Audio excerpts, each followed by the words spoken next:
aí, galerinha do nono ano, aqui é o professor Enéas Miguel e no vídeo aula de hoje vamos revisar o capítulo 3, que tem como tema números reais, tá bom? Números reais pode ser representado por esse sistema aqui, ó. Os números reais são todos esses números aqui, ó. Conjuntos dos números racionais, conjuntos dos números naturais, conjuntos dos números inteiros, conjuntos dos números irracionais, tá bom? Vamos definir primeiro cada conjunto desses aqui, ó. Quem são os conjuntos dos números naturais? São os números que começam do zero e vai até o infinito positivo. Então, ó, 0, 1, 2, 3, 4, 5, 6, até o infinito. Os números inteiros. Quem são os números inteiros? Ó, menos 3, menos 2, menos 1. O infinito negativo, 0, 1, 2, 3 e o infinito positivo. Ou seja, são os números positivos e os números negativos. Detalhe, vamos começar a usar esse símbolo aqui, ó. O conjunto dos números naturais está contido dentro dos números inteiros. Esses outros dois símbolos aqui é pertence e não pertence. Olha só um exemplo. O número 2 pertence ao conjunto dos números naturais. O número menos 3 não pertence ao conjunto dos números naturais, tá bom? Quem são os números racionais? Todos os números que podem ser escritos em forma de fração ou em forma de número decimal, tá bom? 17 sobre 10, que é a mesma coisa de 1,7. 4 sobre 1, que é o número 4. Menos 2 sobre 3 é um número que pode ser escrito em forma decimal ou em fração. Negativo, porque pode ser todos os números negativos ou positivos também. 0,15, 0,75 e todos os outros números que podem ser escritos em forma de fração ou em forma de número decimal, tá bom? E o último conjunto aqui, que é o conjunto dos números racionais, são aqueles números que não podem ser escritos em forma de número decimal, tá bom? Ou não pode ser escrito em forma de fração. Forma decimal tem aqui, mas não pode ser escrito em forma de fração. Exemplo, o π é 3,14 e bastantes números. Esse número não pode ser escrito em forma de fração, tá bom? Raiz de 2 é uma dízima não periódica, ou seja, é um número com vários números depois da vírgula, então também não pode ser escrito em forma de fração. Mais um exemplo aqui, ó, 1,1, 2, 3, 4, 5, 6, 7, até o infinito. Esse número também não pode ser escrito em forma de frações, tá bom? Os números que são dízima periódica também podem ser escritos em forma de fração, então ele pertence ao conjunto dos números racionais. Por exemplo, 3,777777 pode ser escrito em forma de fração, então ele também é um número racional. Partimos agora para a notação científica, né? E o que é notação científica? É uma notação matemática usada para representar números muito grandes ou números muito pequenos. Ele tem esse formato aqui, ó, A vezes 10 elevado a B. Esse A é um número natural que está entre o número 1 e o número 10, maior ou igual a 1 e menor que 10. Já esse número B, qualquer número pertencente ao conjunto dos números inteiros, tá bom? Então, menos 1, menos 2, menos 3, qualquer número negativo ou positivo. Esse número que vai estar aqui no expoente determina a quantidade de casas que vamos andar. Se for negativo, para a esquerda. Se for positivo, para a direita, tá bom? Exemplo, ó, o número 0,000121, escrito em forma de notação científica, como é que ele fica, ó? 1,21, porque esse número tem que ser maior que 1 e menor que 10, então, ó, 1,21 vezes 10 elevado a menos 4. Por que menos 4? Porque a vírgula vai ter que se deslocar para a esquerda 4 casas para poder ficar igual a esse número. Olha só, 1,21, a vírgula está aqui, fica 1, 2, 3, 4 casas e volta a ser esse número normal. Esse número aqui, que é representado por 1.200.000, pode ser escrito na forma de notação científica também. Vamos pegar 1,2, porque tem que ser maior que 1 e menor que 10, vezes 10 elevado a 6. E por que elevado a 6? Porque vou andar 6 casas para a direita, ó. Tá aqui a vírgula, vamos andar 1, 2, 3, 4, 5, 6 casas. Além de números reais e notação científica, no capítulo 3 também estudamos os radicais, tá bom? Os radicais e algumas propriedades dos radicais. Essa propriedade aqui vocês já viram na hora da explicação do professor, que é aquela propriedade que todo número radical, em forma de radical, podemos escrever como uma potência. Então temos aqui, ó, raiz cúbica de 6 elevado a 9. Podemos escrever como 6 elevado a 9 sobre o 3.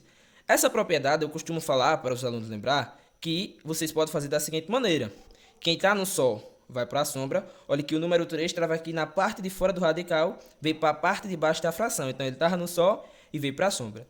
E quem está na sombra, esse número 9 aqui, está na parte de baixo do radical, vai para o sol. Então, ele vai para a parte de fora da fração, a parte de cima. Então, ele fica no sol. Então, raiz cúbica de 6 elevado a 9, 6 elevado a 9 sobre 3. Essas transformações facilitam na hora de responder. Por exemplo, 9 dividido por 3, a gente sabe que é 3.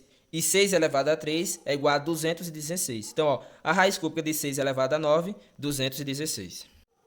Estudamos algumas outras propriedades como essa aqui, ó. Primeira propriedade é quando o expoente da potência é igual ao índice. Quando acontece isso, podemos cortar a potência e o radical e a resposta será apenas o radicando, ó. Raiz cúbica de 27 é igual a 3. Por quê? O 27 eu posso escrever como 3 elevado ao cubo. Como o expoente da potência é igual ao índice do radical, eu corto o radical com a potência e fico apenas com o radicando. Outro exemplo aqui, ó. Raiz quarta de 16 é igual a 2. 16 posso escrever como 2 elevado a 4. Olha como é que vai ficar. Raiz quarta de 2 elevado a 4. Como o índice e as potências são iguais, corto o radical com a potência e sobra o radicando, que é o número 2. A segunda propriedade é a propriedade que possibilita a gente simplificar. Ou seja, o índice e o expoente da potência podemos dividir ou multiplicar por outro mesmo número, sendo esse número diferente de zero. Por exemplo, aqui, ó, raiz cúbica de 5 elevado a 6. Ele transformou em fração e depois simplificou a fração. Você pode apenas fazer, ó, 3 dividido por 3 é igual a 1, então desaparece a raiz. 6 dividido por 3 é igual a 2. 5 elevado a 2, que é igual a 25. Nesse caso aqui, houve uma multiplicação, ó, raiz quadrada de 2 elevado ao cubo. Multiplicando o índice e a potência por 2, vamos ter, ó, aqui é o número 2, 2 vezes 2, 4. Então, vira raiz quarta de 2 elevado a 6. Por que 6? Porque 3 vezes 2 é 6. Multipliquei o índice e o expoente da potência por 2.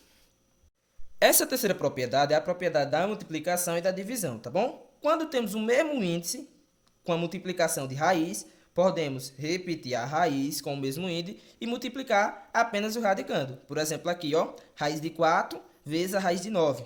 Posso escrever raiz de 4 vezes 9, como está aqui. A mesma coisa acontece na divisão, ó. Se eu tiver dentro de uma fração, raiz quarta de 2 sobre 7 é a mesma coisa de raiz quarta de 2 sobre a raiz quarta de 7. Vale também a volta. Se o número tiver escrito dessa forma, eu posso escrever ele apenas em uma forma de fração. Vai ficar raiz quarta de 2 sobre 7, tá bom? E temos também essa última propriedade aqui, que é raiz de raiz. Olha só o que ele fez. Transformou primeiro em potência, depois multiplicou os expoentes e transformou novamente em raiz. Na prática, o que foi que ele fez? Como tinha duas raízes aqui, ó, raiz quadrada da raiz cúbica de 7, ele repetiu o símbolo, o radical, e multiplicou os índices. 2 vezes 3 é igual a 6, e dentro do radical continua o mesmo radicando, que é o número 7. Então, ó, quando temos raiz de raiz, multiplicamos os índices e conservamos o radicando, tá bom? No capítulo 3, também estudamos simplificação de radicais. Estudamos dois métodos: extração de fator do radicando e introdução do fator externo no radicando. Olha só como é que acontece isso aqui. Um exemplo aqui é a raiz cúbica de 216. Como é que a gente faz? Ó, transforma em fatores primos e vamos ficar com raiz cúbica de 2 elevado ao cubo vezes 3 elevado ao cubo. Como é a multiplicação, vimos que na propriedade podemos separar. Então, ó, raiz cúbica de 2 elevado ao cubo vezes raiz cúbica de 3 elevado ao cubo. Como o índice e o expoente do radicando são iguais, podemos cortar e vai sobrar apenas 2 vezes 3, que é igual a 6. Logo, a raiz cúbica de 2 elevado, ou a raiz cúbica de 216 é igual a 6. Pode acontecer também de encontrar uma raiz não exata, como é o caso desse aqui, ó, raiz quadrada de 1575. Olha que ao transformar em fatores primos, ficamos com 3 ao quadrado vezes 5 ao quadrado vezes 7. Nesses dois casos aqui, podemos cortar, porque o expoente é igual ao índice. Então, vai ficar 3 vezes 5, que é igual a 15. Porém, a raiz de 7 não podemos cortar, porque o expoente é 1 e o índice da potência é 2. Então, nesse caso, continua a raiz de 7. Olha só o que aconteceu. 3 vezes 5, 15, vezes a raiz de 7 que continua. Esse aqui da introdução é o seguinte, pessoal. Quando o número está fora do radicando, para colocar ele dentro do radicando, eu tenho que transformar ele numa potência, conservando o expoente que está no índice. Ó, o 2 estava aqui fora. Para colocar ele dentro do radicando, eu tenho que colocar ele 2 elevado ao cubo. Porque se eu cortar o índice e a potência, vai voltar o 2 lá para fora, entendeu? Então, sempre que for colocar um número dentro do radicando, tem que lembrar quem é o índice. Então, aqui, ó, 2, para colocar dentro do radicando, fica 2 elevado ao cubo. Resolvendo aqui vai dar 8. 8 vezes 5, 40. Raiz cúbica de 40. Nesse caso, olha que o x está aqui fora, ó. Então, raiz quadrada da raiz cúbica de x estava aqui fora. Olha só que para colocar dentro desse radicando, eu vou ter que elevar ele ao cubo. Então, vai ficar x elevado ao cubo. Então, raiz quadrada da raiz cúbica de x elevado ao cubo vezes 2x. Respondendo essa primeira parte aqui, vamos ter 2x vezes x elevado ao cubo, que é igual a 2x elevado à quarta. E para terminar, resolvemos isso aqui pela propriedade radical de radical. Ó, 2 vezes 3 é igual a 6. Vai ficar raiz sexta de 2x elevado à quarta. E por último, estudamos racionalização do denominador de uma fração, tá bom?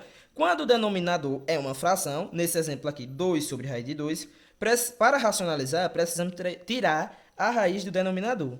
Como é que faz isso? Ó, se a raiz for raiz quadrada, basta multiplicar pela mesma raiz em cima e embaixo. Olha como é que vai ficar. Raiz de 2 vezes raiz de 2 é a mesma coisa que raiz quadrada de 2 elevado ao quadrado. Por que 2 elevado ao quadrado? Propriedade de potência. Ó, 2 vezes 2, repete a base e somos expoente. Nesse caso aqui, o índice é igual à potência, por isso que a gente corta e vai ficar o 2 aqui no denominador. Nesse caso aqui, ele ainda simplificou um pouco mais, porque ficou em cima 2 raiz de 2 sobre 2. Então, ele dividiu 2 raiz de 2 por 2 e sobrou apenas raiz de 2. Mas observe que ele teve que multiplicar para o índice do radical ser igual à potência do radicando, tá bom? Nesse exemplo aqui, olha só o que aconteceu. Fica 2 sobre raiz cúbica de 2. Se eu multiplicar pela mesma raiz cúbica de 2, o que é que vai acontecer? Vamos ficar no denominador raiz cúbica de 2 elevado ao quadrado. E nesse caso, o índice não é igual à potência. Como não é igual à potência, não tem como cortar, e aí vai continuar o radical na parte de baixo. Então, ainda não racionalizou.